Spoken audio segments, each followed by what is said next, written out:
আমি সুকান্ত। আজ আমি তোমাদের অষ্টম শ্রেণীর ইতিহাস প্রশ্নবিচিত্রা থেকে 3 নম্বর সেটটি সমাধান করে দেখাবো। সেকেন্ড ইউনিট টেস্ট 3 নম্বর সেটটি সমাধান করে দেখাবো। আচ্ছা দেখো, 1 নম্বর কোশ্চেন, অর্থনৈতিক জাতীয়তাবাদের প্রবক্তা হলেন দাদাভাই নৌরোজি। 2 নম্বর, নীল বিদ্রোহ হয়েছিল বাংলায়। 3 নম্বর, প্রথম পাটকল চালু হয় 1855 সালে। 4 নম্বর, মহলওয়ারি ব্যবস্থা চালু হয় উত্তর ও উত্তর পশ্চিম ভারতে। 5 নম্বর, অসমকে স্বতন্ত্র অঞ্চল হিসাবে বাংলা থেকে আলাদা করা হয় 1874 সালে।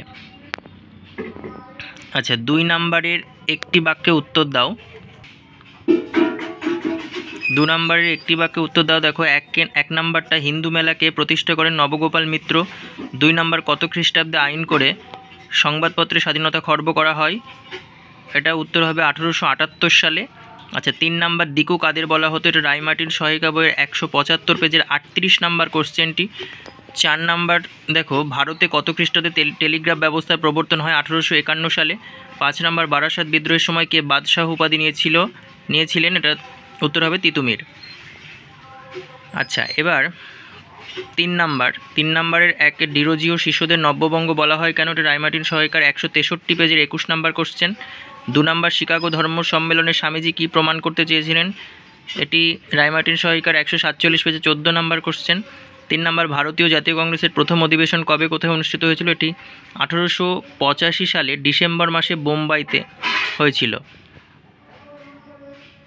আচ্ছা, 4 নম্বরের 1 কোশ্চেনটা, নারী শিক্ষা প্রসারে ঈশ্বরচন্দ্র বিদ্যাসাগরের অবদান উল্লেখ করো। এটি রায়মার্টিন সহায়িকার 142 পেজে 3 নম্বর কোশ্চেন। আচ্ছা, 2 নম্বর, ভারতের রেলপথ নির্মাণের উদ্দেশ্য কী ছিল? রায়মার্টিন সহায়িকার 112 পৃষ্ঠা 24 নম্বর কোশ্চেন। আচ্ছা, তারপরে দাক্ষিণাত্য হাঙ্গামা কেন হয়েছিল? 3 নম্বর কোশ্চেন, রায়মার্টিন সহায়িকার 123 পেজের 39 নম্বর কোশ্চেন। 5 নম্বর কোশ্চেন, দেখো, 5-এর 1 নম্বর, বিপ্লববাদী কার্যকলাপের পটভূমি কিভাবে তৈরি হয়েছিল?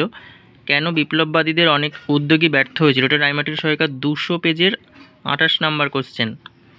আর 2 নম্বর, দেখো, 1875 সালে সিপাহী বিদ্রোহের কারণ ও ফলাফল আলোচনা করো। এটি রায়মার্টিন সহায়িকা বইয়ের 155, 156 এবং 157, 158 পেজে আছে। সলভ করে নাও। ধন্যবাদ।